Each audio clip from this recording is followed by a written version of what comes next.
Hello, bachcho. Let's read this question. So this question says, given assertion is in Bohr atomic model 1 over lambda is proportional to z square. Given reason is in Bohr atomic model E is proportional to z square. और इसके corresponding बच्चों आपको यहाँ पर four options क्या कर रखे given कर रखे। तो देखिए बच्चों इस क्वेश्चन का की कॉन्सेप्ट आप क्या लिख सकते हैं। The key concept of this question, ये आपका बोर एटॉमिक मॉडल की बात कर रहे हैं, ठीक है। So we can write down the key concept of this question is our Bohr atomic model. Okay, Bohr atomic model में देखिए हम एनर्जी को कैसे डिफाइन करते हैं। एनर्जी देखिए आपकी कैसे डिफाइन होती है। एनर्जी को देखिए हम डिफाइन करते हैं, ई इक्वल टू होता है आपका -13.6, okay, Z square by N square, ठीक है। This is the energy. ये क्या हो जाती है, आपकी एनर्जी हो जाती है किसी भी nth ऑर्बिट में। आपका ये क्या होता है, formula for the energy. Okay, ये देखिए किसके प्रोपोर्शनल है, यहाँ से आपकी एनर्जी की डिपेंडेंसी देखें तो जेड स्क्वायर के डायरेक्टली प्रोपोर्शनल है और एन स्क्वायर के इनवर्सली प्रोपोर्शनल है, ठीक है। ये हम यहाँ पर से ऐसे बता सकते हैं, ठीक है।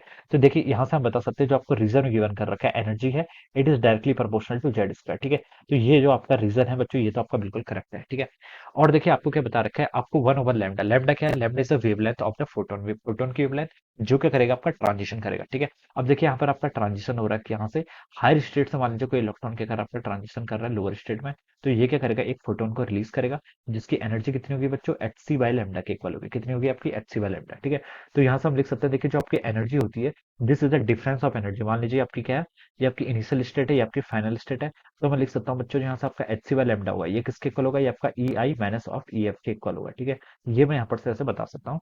या फिर हम देखिए इसको सॉल्व करेंगे तो यहाँ से ऐसे लिख सकते हैं, देखिए ई आई और ई एफ की वैल्यू यहाँ से पुट करेंगे तो ये आपका देखिए कितना हो जाएगा, वन ओवर लेमडा आपका आता है R times Z square into कितना हो जाएगा आपका, वन ओवर एन फाइनल का square minus one over N I का स्क्वायर, ठीक है। ये हम लिख सकते हैं, ठीक है। तो ये आपका यहाँ पर से रिजल्ट इतना आ जाता है, ठीक है। तो ये बोल सकते हैं, देखिए वन ओवर लैम्डा देखिए यहाँ से बता सकते हैं किसके प्रोपोर्शनल आ गया, आपका जेड स्क्वायर के प्रोपोर्शनल आ गया, ठीक है। तो ये स्टेटमेंट क्या आपका करेक्ट हो जाएगा। तो देखिए बच्चों अब हम यहाँ पर ऑप्शन से मूव करते हैं। अजर्सन्स में लिखा है कि in Bohr atomic model one over lambda is proportional to Z square. तो बच्चों ये तो बिल्कुल करेक्ट है, अजर्सन करेक्ट है। रीजन पर मूव करते हैं, रीजन पे क्या था, energy is proportional to Z square. तो बच्चों ये भी आपका क्या है, बिल्कुल करेक्ट है, ठीक है। तो बच्चों अजर्सन भी करेक्ट है, रीजन भी करेक्ट है, और रीजन ही आपका क्या है, अजर्सन का करेक्ट एक्सप्लेनेशन है, ठीक है।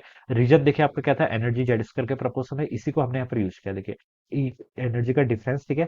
एनर्जी जेड स्क्वायर के प्रोपोर्शनल है, तो जो वन ओवर लैम्डा आएगा वो भी जेड स्क्वायर के प्रोपोर्शनल आएगा, ठीक है। तो बोल सकते हैं अजर्सन भी करेक्ट है, रीजन भी करेक्ट है, and reason is the correct explanation of the assertion. बच्चों उसके करस्पॉन्डिंग कौन सा ऑप्शन मैच करेगा, आपका ऑप्शन वन मैच कर जाएगा। So we can say that option one क्या होगा, इस क्वेश्चन के करस्पॉन्डिंग आपका करेक्ट आंसर हो जाएगा। Alright, so I hope you understood this concept. All the best and thank you so much.